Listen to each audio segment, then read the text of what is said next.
या केसमध्ये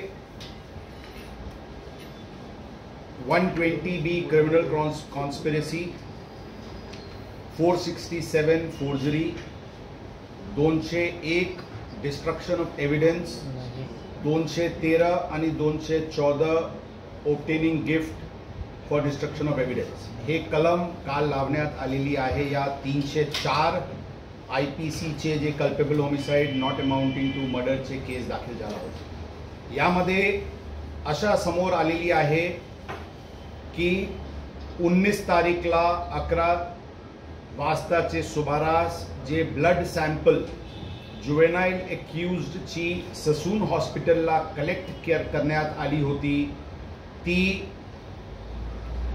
चुकीने ते एक क्रिमिनल कॉन्स्पिरसीचे अंतर्गत एक दुसरा व्यक्तीचे ब्लड सॅम्पल रिप्लेस करून त्यांना फॉरेन्सिक लॅबला पाठवण्यात आली होती. सांगण्याचे उद्देश क्लॅरिफाय करण्याचे दृष्टिकोनातून जे जुवेनाइल एक्यूज्ड होता, जे गाडी चालवत होता, त्यांचे ब्लड सॅम्पल ससून हॉस्पिटलचे डॉक्टरनी घेतली आणि ते डस्टबिनमध्ये फेकली. एका दुसरा व्यक्तीचे ब्लड सॅम्पल काढली, त्याचेवर डॉक्टरनी सील केला की हे जुवेनाइल आरोपीचे नाव लिहून की हे यांचे ब्लड सॅम्पल आहे आणि त्यांना फॉरेन्सिक लॅबला पाठवण्यात आली. ही बाबी अनुषंगाने डॉक्टर जे हे केले ते श्री हरी हलनोर जे CMO होते, ज्यांनी हे सगळे ब्लड सॅम्पल्स वगैरे घेतले आणि रिप्लेस केले, त्यांना काल ताब्यात घेण्यात आली होती. आणि त्याचे विचारपूस अनुषंगाने डॉक्टर अजय टावरे हे तिथे HOD फॉरेन्सिक मेडिसिनचे आहे, त्यांचे सांगण्यावरून आणि त्यांचे कट अनुषंगाने ही पूर्ण कृत्य करण्यात आलेली आहे.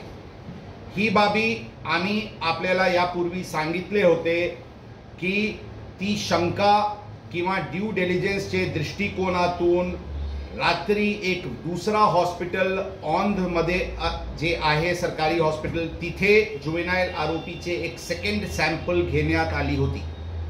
ही सॅम्पल घेण्याची उद्देश DNA मॅचिंगसाठी की जी ससून हॉस्पिटलवरून सॅम्पल गेलेली आहे ती जुवेनाइल एक्यूज्डचीच आहे ही खात्री करण्याचे दृष्टिकोनातून पाठवण्यात आली होती.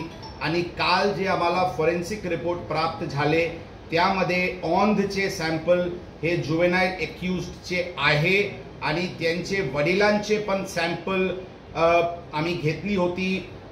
त्यांना ससून हॉस्पिटल फॉरेन्सिक लॅबला पूर्ण क्लॅरिटीचे दृष्टिकोनातून आणि ती औंधची सॅम्पल हे जुवेनाइल एक्यूज्डची आहे आणि त्याची सॅम्पल त्यांचे वडिलांसोबत मॅच झालेली आहे.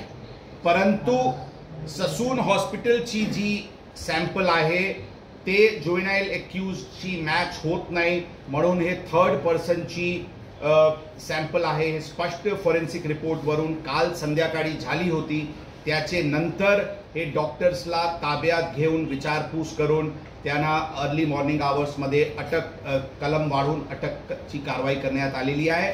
आज त्यांना कोर्टात प्रोड्यूस करून पोलीस कस्टडीचे डिमांड करण्यात येईल आणि यामध्ये कोणाची सॅम्पल होती जे रिप्लेस करण्यात आलेली आहे ते एव्हिडन्सच्या दृष्टिकोनातून आणि पूर्ण ससून हॉस्पिटलचे CCTV DVRs पण आज अर्ली मॉर्निंग आवर्समध्ये ताब्यात घेण्यात आलेली आहे. त्यांचे पण पूर्ण खात्री सुरू आहे.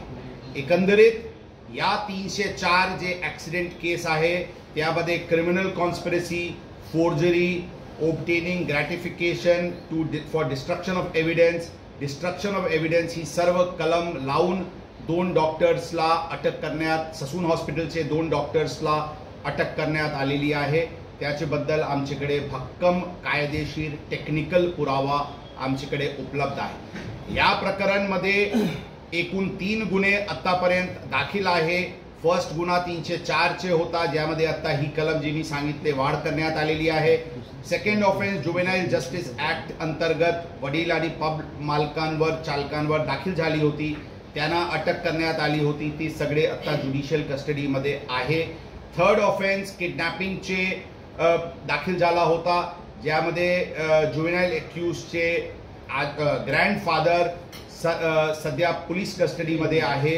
त्याचे वडील यांचे प्रोडक्शन वॉरंटची कारवाई करण्यात येतील. या डिस्ट्रक्शन ऑफ एव्हिडन्समध्ये हे 2 आरोपीचे व्यतिरिक्त वडील, जुवेनाईलचे वडील यांना पण आरोपी या सर्व क्रिमिनल कॉन्स्पिरसीमध्ये करण्यात आलेली आहे. यामध्ये त्यांनी मद्यप्राशन केल्याचं देखील उल्लेख आहे का, हा एक पहिला प्रश्न. दुसरा, विशाल अग्रवालनी थेट या डॉक्टरांशी संपर्क साधला होता का? फर्स्ट क्वेश्चनचे ते रिपोर्टमध्ये अल्कोहोल आलेली नाही, कारण जर ब्लड सॅम्पलच रिप्लेस्ड आहे तर अल्कोहोल येण्याची काही प्रश्न नाही आणि इररिलेव्हंट फॅक्ट आहेत.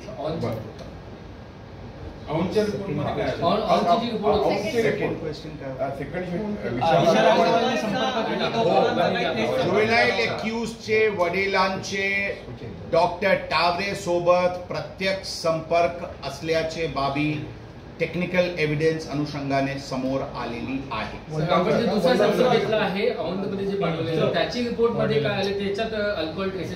त्यामध्ये अल्कोहोल आलेली नाही.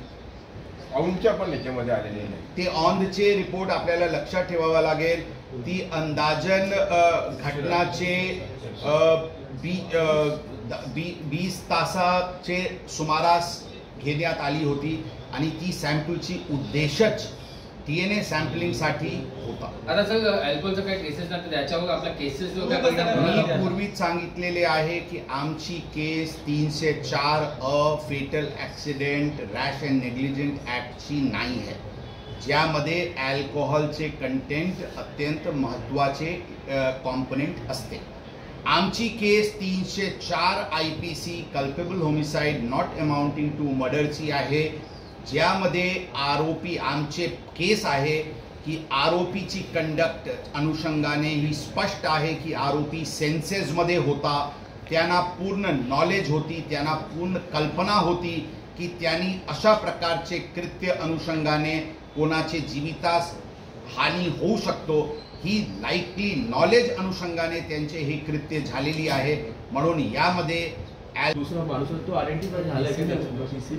त्याची बद्दल युद्ध पातळीवर प्रक्रिया सुरू आहे की ही जे ब्लड सॅम्पल होती, रिप्लेस्ड ब्लड सॅम्पल होती, ही कोणाची होती याचे पूर्णपणे आयडेंटिफाय करण्याचे दृष्टिकोनातून प्रयत्न सुरू आहे. हे कोणा व्यक्तीची त्यांनी घेतला किंवा काही स्टॉकमध्ये असलेले कोणाचे घेतला, एक्झॅक्टली काय घटनाक्रम घडली, CCTV फुटेजेस, विचारपूस आणि टेक्निकल एव्हिडन्सचे अनुषंगाने कारवाई युद्ध पातळीवर.